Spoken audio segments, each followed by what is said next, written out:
करने की जुड़ी बात हमने इनको आग्रह किया जयपुर से कि आप आइए और हमारे 2 बच्चे को आपको सम्मान करना है। तो लीजिए अगले वक्ता के रूप में दीपेंद्र जी।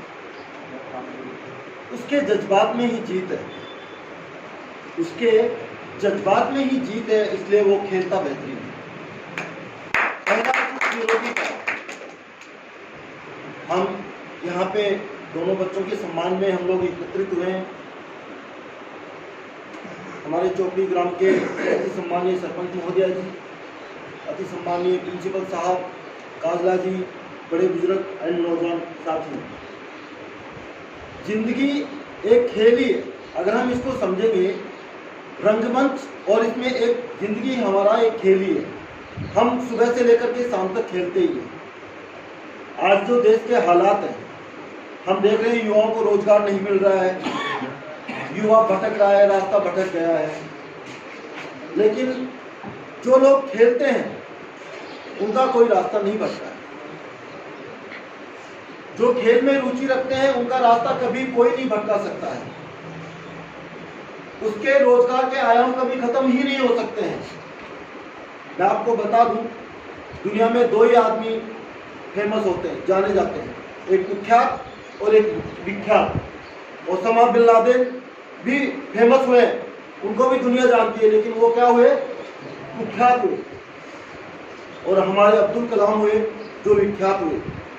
हमारे को सोचना है। आज बड़ा मतलब कि एक रोंगटे खड़े हो जाते हैं। आज हम देखते हैं समाज में जब गांवों से ऐसी खबरें आती हैं, हमारे शेखावाटी से स्पेशली ऐसी खबरें आती हैं, माफ कीजिएगा मेरे को, लेकिन जो बात है, जो पटल पे जो सच्चाई है, वो मैं सामने रखना चाह रहा हूँ आपको। मैं जयपुर में बैठता हूँ, मैं टीवी डिबेट में बैठता हूँ, तो मुझे बड़ा दुख होता है कि शेखावाटी से सबसे ज्यादा दरिंदगी के और रेप के केस आते हैं। उनमें नौजवान युवा जो इस दलदल में फंसे जा रहे हैं।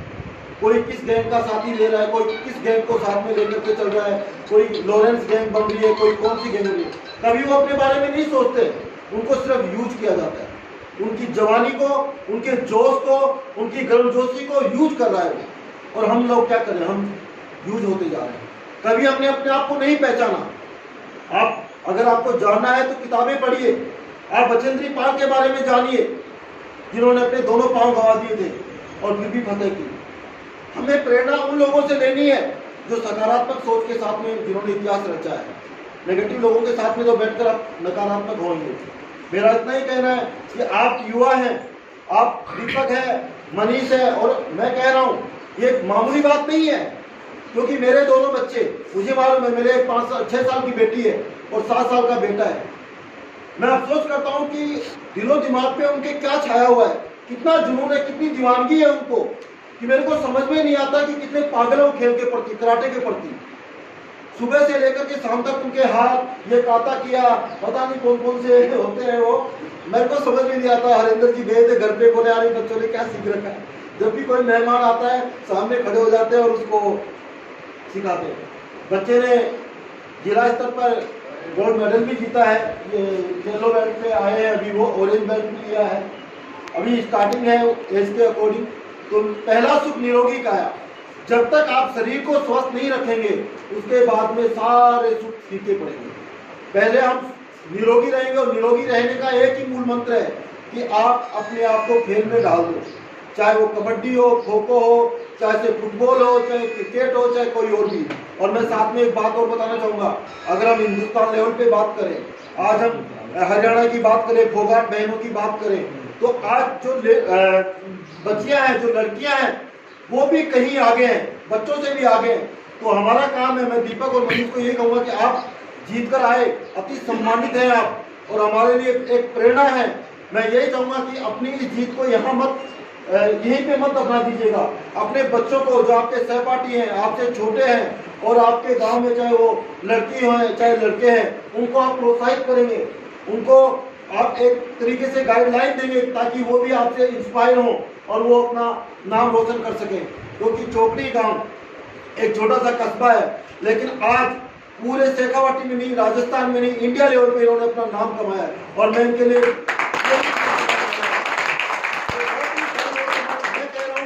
नाम सुना था, मेरे शरीर का एक एक रोम रोम खड़ा हो गया था।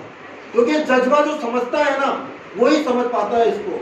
हर कोई नहीं समझ सकता है कि खेल क्या होता है। जब हम स्कूल में पढ़ा करते थे तब हम टीचर में लेके जाते थे तो कबड्डी कभी खो खो तो हम शील्ड बोलते थे कि शील्ड जीत क्या है।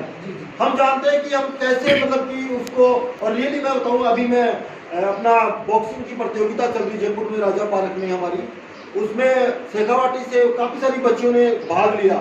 मैं खुद वहाँ पे मंचासीन था और मतलब मेरे को समझ में नहीं आता कि जज्बा है लेकिन कहीं ना कहीं वो खो जाता है, या तो किसी गरीबी में दफन हो जाता है या किसी मिसगाइड हो जाते हैं वहां दफन हो जाता है, या कहीं ना कहीं किसी ना किसी पॉलिटिक्स का शिकार हो जाता है। आज क्रिकेट में देख लीजिए, बच्चा होनहार है, सब कुछ है, अप्रोच नहीं है, पैसा नहीं है, आगे नहीं बढ़ पाता है। लेकिन हिम्मत नहीं हारनी चाहिए। मेरा मानना यही है कि करत करत अभ्यास के जड़मती हो तो सुजान, रसरी आवत जाते सिर पर हो निशान। आप कभी नहीं हारोगे, कभी नहीं हार सकते, क्योंकि दिल और दिमाग आपका सकारात्मक काम कर रहा है।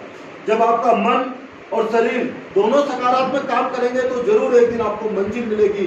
एक बहुत महान कवि है, उन्होंने कहा था कि जो लगातार चलते रहते हैं निश्चित मंजिल पाते हैं। माना दूर किनारा है पर सागर ने कब ललकारा है, यूं हाथ बांध बैठे रहना वीरों को नहीं गवारा है। जो कायर थे वो हार गए, नरनाहर बाजी मार गए, इन तूफानों से टकराकर हिम्मत वाले उस पार। यही कहना है कि आप पूरे गांव, पूरे राजस्थान, आसपास के इलाकों में आपने अपने माँ बाप का नाम रोशन किया। मैं आपके माँ बाप से तो वाकिफ नहीं हुआ, लेकिन मेरी तरफ से आपसे एक छोटी सी गुजारिश है खासकर साहब जी कि दोनों बच्चों को और दोनों परिवारों को, और सरपंच महोदय जी आप भी एक जयपुर आइए, मैं आपके सम्मान में एक छोटा सा प्रोग्राम रखना चाहता हूँ। आप दोनों बच्चों प्रतिष्ठान पे आप लोगों का सम्मान करना चाहता हूँ। जय हिंद, जय भारत।